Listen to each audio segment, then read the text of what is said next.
Toute jeune, la foire de Casa, puisqu'elle ne s'ouvrait que pour la 5e fois, présentait surtout le mérite d'être comme le microcosme des possibilités et des certitudes d'un pays neuf, récemment éclos aux activités modernes, mais déjà marqué par les faits pour les plus brillantes réussites. Avant tout, son cadre, Casablanca, déterminait la première des réalités marocaines. Cette ville, qui comptait en 1917 92 000 habitants, en dénombrait 260 000 en 1939 et s'est grossi cette année jusqu'à 520 000. Son port, dont les installations s'améliorent chaque jour et qui, doté de 4 000 mètres carrés de quais en eau profonde, d'un dock flottant de 5 500 tonnes et de 33 grues électriques, a dépassé son trafic d'avant-guerre, le faisant passer de 210 000 tonnes par mois en 1939 à 300 000 aujourd'hui.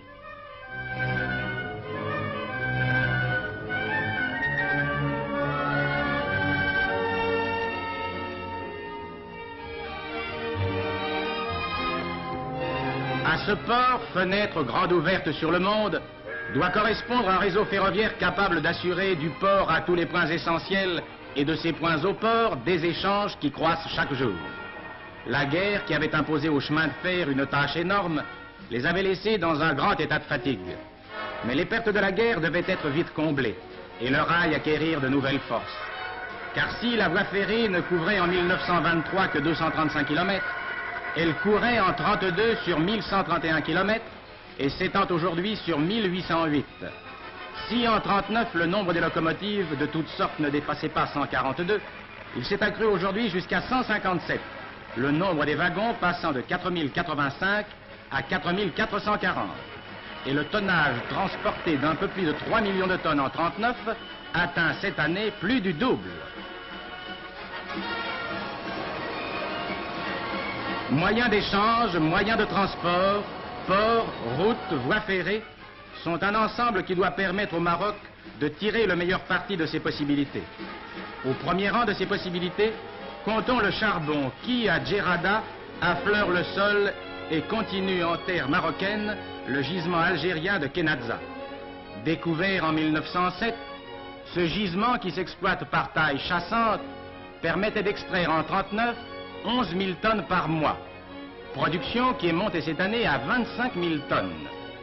L'écoulement de cette production, à l'heure actuelle assurée par les chemins de fer marocains, prendra demain une forme particulière. Sur le carreau de la mine même, doit s'établir une centrale thermique d'une puissance de 50 000 kW qui brûlera les poussières d'anthracite extraites du sous-sol. Par ailleurs, de nouveaux sondages auraient révélé des veines de charbon gras qui, prenant naissance près de Colombéchard, se prolongeraient sur une distance de 100 km sous les sables de la Hamada pour venir affleurer les contreforts de l'Atlas dans la vallée de l'Oued Diz.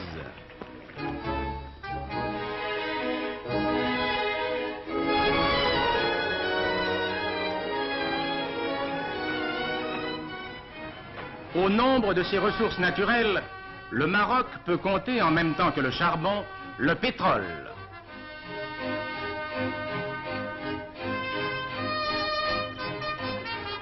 D'importants travaux de sondage actuellement en cours ont été couronnés de succès.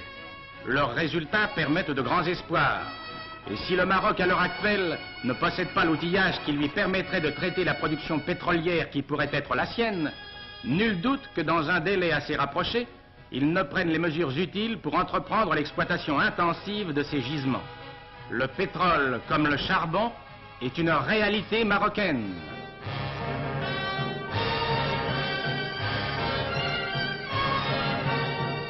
Il faut naturellement parler des phosphates dans ce chapitre consacré aux ressources minérales du pays. Les phosphates, comme chacun le sait, sont à l'heure actuelle et depuis 25 ans l'une des richesses les plus enviées de l'Empire chérifien.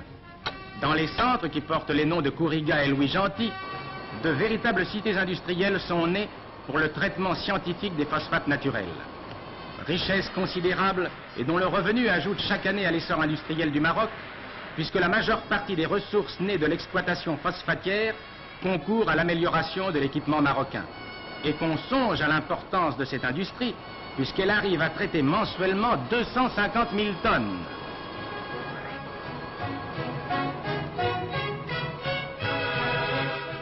Ces réalités naturelles ne doivent pas faire oublier d'autres réalités qui leur sont comparables sur d'autres plans. Le problème de l'habitat, qui revêt ici une importance cruciale par suite de l'accroissement champignonesque de la population, 25% en 10 ans, a reçu des solutions effectives. En même temps que la population autochtone passait entre 36 et 47 de 6 millions à 8 millions, en même temps que la population européenne montait de 200 à 350 000, aujourd'hui également que se fait sentir un déplacement des populations rurales vers les villes, un plan de construction a été dressé et suivi qui élève chaque jour de nouvelles maisons et voit chaque soir naître de nouveaux toits.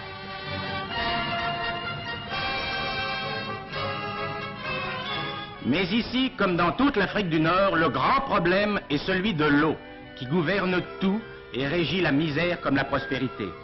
L'eau porteuse de joie, qui, même en plein désert, donne naissance aux oasis, ouvre la route à la végétation, abreuve et nourrit les troupeaux, fixe les populations. L'eau qui donne la force à l'industrie, la santé et la richesse aux agriculteurs.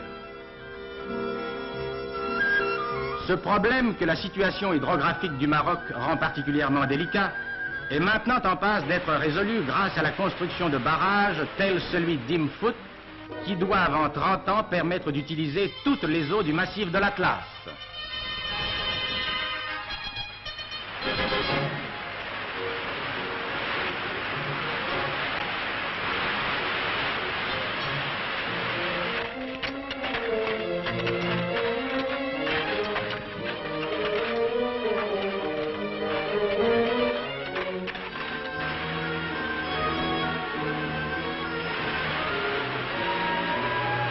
Grâce à cette mise en place d'un dispositif considérable, on peut donc penser que, en même temps et au même rythme que l'accroissement industriel qui en résultera, l'agriculture marocaine trouvera de nouvelles expansions. De nouveaux domaines vont s'ouvrir. Coton, dont les premières plantations ont fait naître un grand espoir, et qui, presque inconnu voici 10 ans, couvre aujourd'hui 2500 hectares. Céréales de toutes sortes, dont le rendement variait hier de 1 à 10 selon l'importance des chutes de pluie.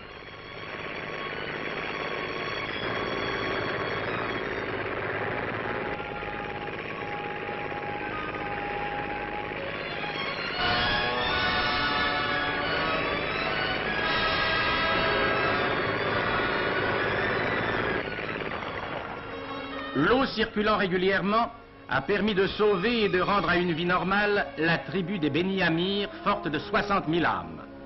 C'est l'un des exemples qui permettent d'augurer pour le paysanat marocain une ère d'expansion aussi bien dans les cultures maraîchères que dans les cultures de taille et de moyens industriels. La terre marocaine, qui conserve aujourd'hui encore près de 50% de surfaces improductives, verra demain réduire de jour en jour ses steppes et ses landes. Des oasis heureuses y naîtront, où se décupleront les palmeraies déjà triplées en 10 ans, où prospéreront les troupeaux, presque entièrement reconstitués, après avoir été diminués de moitié par la sécheresse de 1945. Cette promesse que tiendra l'avenir, le présent déjà nous l'apporte. Aux réalités d'aujourd'hui correspondront demain d'autres réalités plus amples.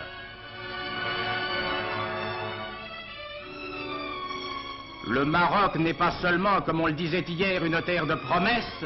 Le Maroc d'aujourd'hui ne dénombre plus seulement ses espérances, il compte ses réalités.